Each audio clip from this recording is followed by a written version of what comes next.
Hey. Let's talk dealing with the IRS because hey, that's what we do, right? It's so much fun. Look at my shirt. Flannels, hayrides, pumpkin sweaters, bonfires, everything fall. Sometimes when spring comes, it's a new beginning. And for me, when fall comes, it's a new beginning. And that may make sense because it's almost when things are kind of dying and slowing down. But in October, I'm finishing up my filing season. I get a couple of months to where I can reflect and plan for the next year. And that's also the holidays and just vacation time and continuing education and tax plan. All kinds of great things happen.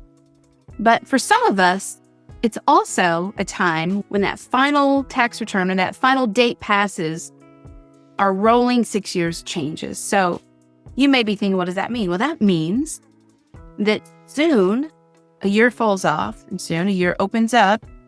And if you just start next year, just start right now, even getting ready, making sure that you're prepared for next year, you'll be that much closer to getting this behind you.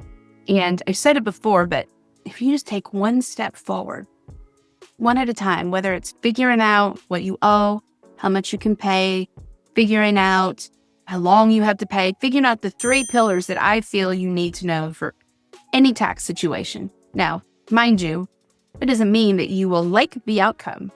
The outcome may be completely different than what you were hoping for. Everybody wants to pay less. I don't blame anybody at all.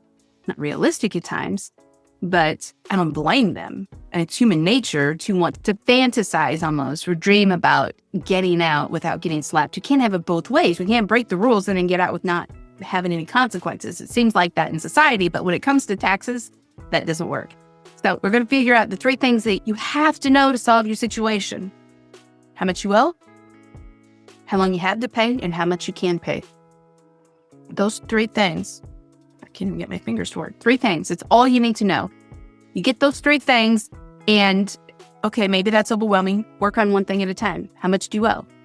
If you get a notice from the IRS or whatever, if you feel that that number's right, you may not like the number, but if you feel that it's right, move on. Move on to the next one. Okay, we know what we owe.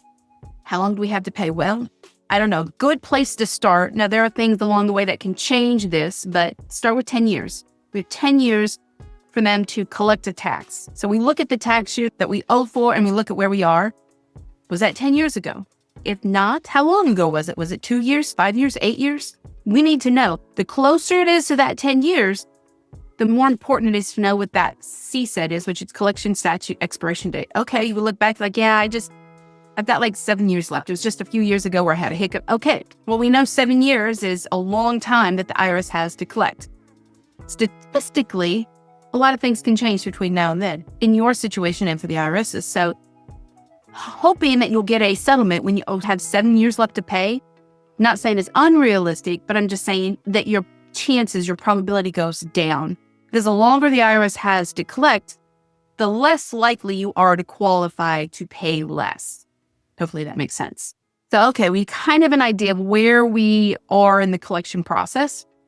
Well, how much can we afford to pay? This is probably the one area that taxpayers mess up the most. And this is going to be because they're using the wrong numbers. They're using their budget, their finances, their bills, their lifestyle, and then trying to plug in the IRS somewhere. Well, it doesn't work that way. The IRS says, nope. When evaluating your ability to pay, they're only going to take into consideration certain things. They're not going to take into consideration dance lessons for the kids. They're not going to take into consideration private school unless there's a very specific, important reason for that. They're not going to take into consideration the fact that you were so upside down on your last truck and now your car payment's $1,200 because you're paying the old car out plus the new car. They're only going to take a certain amount into consideration. All of these commitments and the decisions that you've made, the IRS is not bound to when they evaluate your ability to pay. And you may say, well, that's not fair. Well, it is fair because unfortunately, based on their mindset is the decisions that you've made along the way are based on the fact that you've not been paying your taxes. So if you bought a car that was way more expensive than what you would have been buying if you were paying your taxes, well, then you were using your tax money to pay the car. And that's how they look at it. So they're like, yeah, we're not going to allow you to keep doing that. Well, that bites. So let's say your car payment's $1,200 and maybe the national standard's $495. I don't even know what it is off the top of my head, but maybe it's $495. You are upside down when it comes to the IRS. You've got a $1,200 car payment, but the IRS says, yeah, we're going to just use $500 because that's math I can do in my head. So we got a $700 difference. So somehow you have to find a way to pay the $700 to keep your car and then $700 to the IRS. That's a hard place to be. Doesn't mean it's impossible. And sometimes there are things that we can do. There are special rules that we can utilize or other decisions that we can make to kind of get a taxpayer help reconcile the difference. But that is the hardest part that a taxpayer has, is determining their ability to pay because they want to use their numbers. And the IRS says, no, no, no, no. You've got to use our numbers. And that's what's going to determine ultimately, which is why it's so important to know those other rules, because those other two items are then going to then determine, along with how much you can afford to pay, what kind of solution you are eligible for and what kind of solution is going to give you the least amount of pain and the best bang for your buck. I hope that helps. Take care. Bye for now.